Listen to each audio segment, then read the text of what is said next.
샬롬, 안녕하세요. 오늘은 전도서 7장입니다. 7장은 좀 길어서 전반부, 후반부로 두 번에 걸쳐서 하겠습니다.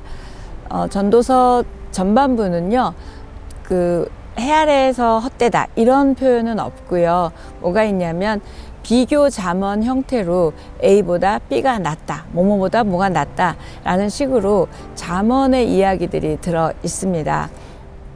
1절부터 14절까지는 전도서의 잠언이라고 하지만 특히 뭐가 들어있냐면 인생의 역설에 대해서 설명하고 있습니다. 인생의 역설을 통해서 우리가 삶에 대한 본질을 좀 생각하는 시간이 됐으면 좋겠고요. 또 인생에서 중요한 것이 무엇이고 또 우리가 추구해야 할 것이 무엇인지를 조금 알아가는 그런 1절부터 14절까지가 됐으면 좋겠습니다.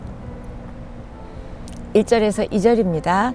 좋은 이름이 좋은 기름보다 낫고 죽는 날이 출생하는 날보다 나으며 소상집에 가는 것이 잔치집에 가는 것보다 나으니 모든 사람의 끝이 이와 같이 됨이라. 산 자는 이것을 그의 마음에 둘지어다. 이름과 기름을 비교하고 있는데요. 그 앞에 좋은이라는 형용사가 똑같이 붙어 있습니다. 이름, 어떤 한 사람의 전 존재를 의미하죠. 성품, 인격, 또 삶, 모든 것을 이름이 표현하고 있습니다. 기름은 지혜문학에서 보통 부유함이나 재물이나 이런 것들을 의미합니다. 다시 말하면 많이 가지고 잘 살고 그렇게 된 사람보다 좋은 이름을 갖게 된 것이 훨씬 낫다라고 이야기합니다. 결국 참 아름다운 삶, 존경받는 삶, 또 성품과 인격이 아름다운 삶이 어떤 부유함을 많이 갖는 것보다 훨씬 낫다라고 전도서 기자는 말하고 있습니다. 두 번째 비교는 죽는 날이 출생하는 날보다 낫다라고 말합니다. 이건 우리가 누가 태어나면, 아기가 태어나면 우리 너무 기뻐하고 축하하지요. 근데 누가 죽을 때는, 죽으면 우리는 슬퍼합니다. 근데 지금 여기 전도서에서는 반대로 이야기하고 있어요. 이건 뭘 의미할까요? 출생은 죄인의 삶을, 우리가 다 죄인이니까 죄인의 삶을 시작하는 날이고, 또 그 삶은 고통, 슬픔, 분노, 아픔, 상처 이런 걸로 가득 채워졌기 때문에 이제 이 아기가 앞으로 그렇게 살아갈 거라는 거죠. 그런 삶으로 채워질 것이기 때문에 그런 거보다는 그런 모든 과정을 거치고 이제 하나님 앞으로 가는 죽는 날이 훨씬 낫다라고 전도서 기자는 말하고 있습니다. 육신의 장막을 벗고 하나님 앞에로 가는 날이 태어나서 이제 앞으로 살아갈 인생보다 낫다라는 단어에 참 많은 의미가 있습니다. 초상집에 가는 것이 잔치집에 가는 것보다 낫다라고도 또 비교하고 있습니다. 초상집은 모든 사람이 죽는다는 것을 다시 한번 인식하는 곳이 바로 초상집입니다. 초상집을 찾아갔다 돌아올 때 여러분 많은 생각하시게 되죠. 나도 저렇게 죽을 텐데, 또 이 생각도 하고요. 또 다른 사람의 죽음을 보면서 내 죽음을 생각하고, 또 과연 그 죽음 앞에 나는 어떻게 살아가고 또 죽음을 어떻게 준비해야 할지도 생각하게 됩니다. 죽음 이후에 하나님의 심판을 받을 것을 또 생각한다면 우리가 좀 더 지금 하나님의 사람으로 잘 살아야겠다는 생각도 하게 하는 것이 바로 초상집입니다. 이렇게 내 죽음을 기억하고 내 죽음을 생각하는 사람은 아마 내 한계를 깨달은 사람일 것이고, 그 한계를 깨달은 사람은 하나님 없이는 살아갈 수 없다는 것도 깨닫게 되고요. 또 죽음 이후에도 하나님 앞에 갈 거라는, 결국 하나님에게서 시작해서 하나님에게로 끝나는 것이 우리의 인생임을 보면서, 와, 오늘을 살아가는 은혜도 있지만 또 죽음 이후에 하나님 앞에 서게 될 것도 우리가 기대하고 준비하게 되게 하는 것이 바로 초상집입니다. 3절에서 4절입니다. 슬픔이 웃음보다 나음은 얼굴에 근심하는 것이 마음에 유익하기 때문이니라. 지혜자의 마음은 초상집에 있으되 우매한 자의 마음은 혼인집에 있느니라. 근심하는 것이 마음에 유익하대요. 이게 무슨 말일까요? 우리의 죄성, 또 우리의 한계성, 또 우리의 모순, 또 삶의 모순, 이런 문제점을 가지고 여러분 근심하시죠? 하나님 앞에서 울지요? 그게 훨씬 낫다는 거예요. 왜요? 그럴 때 우리는 하나님의 은혜를 깨닫게 되고요. 하나님 없이는 우리는 답이 없더라고요. 그걸 알게 되기 때문에 근심하는 것이 낫다라고 표현하고 있습니다. 5절에서 6절입니다. 지혜로운 사람의 책망을 듣는 것이 우매한 자들의 노래를 듣는 것보다 나으니라. 우매한 자들의 웃음소리는 솔 밑에서 가시나무가 타는 소리 같으니 이것도 헛되니라. 책망을 좋아할 사람이 있을까요? 없습니다. 디모데후서 4장 3절 4절에서도 이 말세의 징조를 말할 때 이런 표현이 있어요.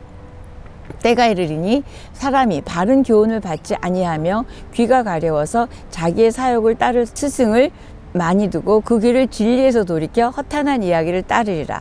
결국 바른 교훈을 듣지 않는 거예요. 이게 뭐 마지막 때의 특징일 뿐만 아니라 우리 모든 사람들이 칭찬을 좋아하지 책망을 좋아하는 사람은 없습니다. 그런데 그런 칭찬의 소리가 가시나무가 타는 소리라고 표현하는데, 그건 뭐냐면 화력은 강하지 않으면서 소리만 요란해서 실질적으로 아무 도움이 되지 않는 걸 그렇게 표현합니다. 결국 그렇게 우매한 자의 노래와 웃음은 그렇게 의미가 없다는 표현을 하고 있습니다. 근데 우리는 사람으로부터도 책망을 받지만 우리 성경에 책망이 참 많죠. 하나님의 말씀에 책망이 많습니다. 왜요? 모든 성경은 어떻게 된대요? 책망에 유익하다고 디모데후서 3장 16절도 말하고요. 또 잠언 27장 5절은 면책은 숨은 사랑보다 나으니라. 이때 면책이 책망이거든요. 어떤 사랑보다도 더 사랑하기 때문에 우리가 책망도 하신다는 말씀입니다. 7장 7절에 보면 탐욕이 지혜자를 우매하게 하고 뇌물이 사람의 명철을 망하게 하느니라. 지혜자를 우매한 자로 만드는 것이 탐욕과 뇌물입니다. 탐욕 없는 사람 없죠? 또 이 탐욕, 탐심이 곧 우상숭배라고 골로새서에서도 말씀했는데요. 시편 3절에서는 이렇게 말합니다. 악인은 그의 마음에 욕심을 자랑하며 탐욕을 부리는 자는 여호와를 배반하여 멸시하나이다. 탐욕을 부리는 자는 하나님을 배반하는 자래요. 하나님을 멸시하는 자래요. 굉장한 큰 죄입니다. 그래서 우리가 탐욕에 사로잡혀 있으면 하나님의 영광이 우스워집니다. 그거 중요하지 않아요. 당장 보이는 게 너무 중요하기 때문에. 그러다 보니 믿음도 경건도 유지할 수가 없습니다.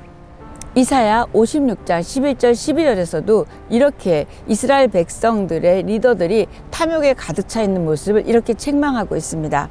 이 개들은 탐욕이 심하여 족한 줄을 알지 못하는 자들이요 그들은 몰지각한 목자들이라 다 제 길로 돌아가며 사람마다 자기 이익만 추구하며. 탐욕이 넘치는 사람들을 보고 뭐라고 표현해? 이 개들이라고 말하고 있습니다. 자기만 족한 줄을 알고 자기 것만 채우는 표현을 이렇게 하고 있습니다.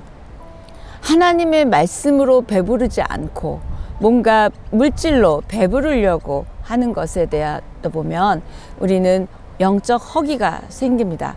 뭔가 많이 가져도 맨날 허기가 지는 거예요. 왜요? 우리 영혼은 하나님의 사랑과 말씀으로 채워져야 하기 때문입니다. 그래서 이 지혜자를 우매하게 만드는 것이 바로 탐욕이고요. 또 두 번째는 바로 뇌물입니다. 여러분 뇌물 받아보셨어요? 또 뇌물 줘보셨어요? 뇌물이 이렇게 지혜자를 우매자로 만듭니다. 뇌물의 위력을 경험한 사람은요, 무슨 일이 있을 때 꼭 뇌물을 또 갖다 주려고 할 것입니다. 정치도 그렇고 여러 가지 보게 되잖아요. 잠언 10장 8절도 이렇게 말합니다. 뇌물은 그 임자가 보기에 보석 같은즉 그가 어디로 향하든지 형통하게 하느니라. 너무 일이 술술술 풀리게 하고 형통하게 하니까 뭐 같대요? 보석 같대요. 이게 바로 뇌물의 함정입니다. 출애굽기 23장 8절에서도 너는 뇌물을 받지 말라. 뇌물은 밝은 자의 눈을 어둡게 하고 의로운 자의 말을 굽게 하느니라. 받지 말래요. 왜요? 눈을 가리워주고요. 구부러진 걸 바르다라고 말할 수밖에 없다는 거예요. 받았으니까. 그게 바로 뇌물이라고 이야기하고 있습니다. 8절에서 10절입니다. 일의 끝이 시작보다 낫고 참는 마음이 교만한 마음보다 나으니 급한 마음으로 노를 바라지 말라. 노는 우매한 자들의 품에 머무름이니라. 옛날이 오늘보다 나은 것이 어찌미냐 하지 말라. 이렇게 묻는 것은 지혜가 아니니라. 진짜 꼭 잠언의 말씀 같죠? 이게 지금 전도서 7장의 내용입니다. 일의 끝은 죽음을 의미하고요. 또 일의 시작은 출생을 의미합니다. 아까 죽음이 출생보다 낫다라는 그 표현의 연장선인 것 같습니다. 화려한 시작 있을 수 있죠. 또 초라한 끝 있을 수 있죠. 근데 우리는 대부분 시작은 너무 거창하고 화려한데 끝이 이렇게 흐지부지 될 때 많잖아요. 그거보다도 차라리 미약한 시작이지만 아름다운 결론 또 아름다운 끝이 더 나음을 말하고 있습니다. 이 교만한 자는 인내하지 않아요. 그런데 하나님 앞에 겸손한 자는 기다릴 수 있고요. 믿음으로 인내할 수 있습니다. 저와 여러분이 하나님의 시간, 하나님의 방식을 기다리지 못합니다. 그쵸? 그러다 보니까 자꾸 내가 뭘 하고 더 일이 꼬이고 또 뭐 여러 가지 일들이 생기게 되죠. 하나님에 대한 전적인 신뢰가 부족하기 때문에 우리가 인내하지 못하고 기다리지 못하는 건 아닐까 생각해 보게 됩니다. 또 우리가 인내가 필요한 이유는 하나님의 뜻을 행한 이후에 인내와 기다림이 필요함을 히브리서 10장 36절은 이렇게 말씀합니다. 너희에게 인내가 필요함은 너희가 하나님의 뜻을 행한 후에 약속하신 것을 받기 위함이라. 인내하며 기다리는 자는 하나님의 때, 하나님의 시간표를 존중하는 자이고요. 또 행한 대로 갚으시고 심은 대로 거두게 하시는 하나님을 신뢰할 때만이 우리는 인내하고 기다릴 수 있습니다. 과거에 연연하지 말라는 얘기는 과거가 중요하지 않다는 이야기가 아니라요. 과거가 현재를 지배하고 있으면 현재에 잘 살 수 없습니다. 그리고 현재에 집중하지 않으면 미래도 불투명하게 됩니다. 결국 과거에 집착하는 것은 오늘을 사는 지혜가 아니기 때문입니다. 그래서 과거에 너무 연연하지 말라고 말하고 있습니다. 전도자가 오늘 7장 서두에서 강조하는 내용은 뭘까요? 사람들에게 과거 지향적인 생각에 갇히지 말고 또 과거에 받았던 상처 같은데 갇히지 말고 그렇게 지금을 살면서 앞으로 하나님이 하실 일들을 보고 나아가는 것을 말하고 있습니다. 애굽을 떠난 이스라엘 백성들도 광야에서 늘 그렇게 말했습니다. 우리가 옛날에는 부추도 먹었고 뭐도 먹었고 계속 돌아가면서 그때가 낫다라고 그 노예 때가 낫다라고 말을 하고 있습니다. 그 노예 생활에서 힘들어서 하나님이 출애굽을 시켜줬는데 지금 현재가 힘드니까 과거가 낫다라고 말하는데요. 그 이스라엘 백성들의 모습이 저와 여러분에게도 있는 것 같습니다. 지혜로운 사람은 지금에 주목합니다. 지혜로운 사람은 미래를 기대하고 소망합니다. 오늘을 산다는 것, 또 오늘을 사랑한다는 것, 오늘을 기뻐하며 감사하는 것, 이것이 바로 지혜입니다. 참된 지혜자는 오늘을 놓치지 않습니다. 지금 이 순간 오늘에 충실하고 오늘을 내 인생의 마지막 날인 것처럼 그렇게 주어진 날을 살아가는 저와 여러분이었으면 좋겠습니다.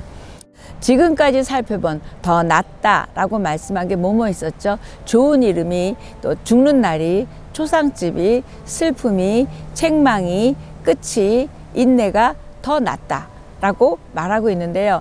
지금 쭉 말한 이 더 나은 게 공통점이 뭘까요? 저와 여러분이 맞닥뜨리고 싶지 않고요. 피하고 싶은 상황이라든지 또는 나한테 일어나지 않았으면 좋을 일들이 훨씬 낫다고 전도서 이 기자는 역설을 말하고 있습니다. 결국 삶에 대한 본질적 질문을 하고 있다는 것입니다. 저와 여러분이 이것들이 더 나은 이유를 제가 좀 부족한 설명을 해드렸지만 한번 여러분도 생각하시면서 이 역설을 깊이 생각하면서 이게 더 나은 이유를 찾는다면 우리는 분명 오늘을 지혜롭게 살 것이고요. 지혜 있는 자는 너무 아름답게 살 수 있음을 11절 12절은 설명하고 있습니다. 지혜 있는 저와 여러분의 삶이 되기를 축복합니다. 오늘 여기까지 하겠습니다.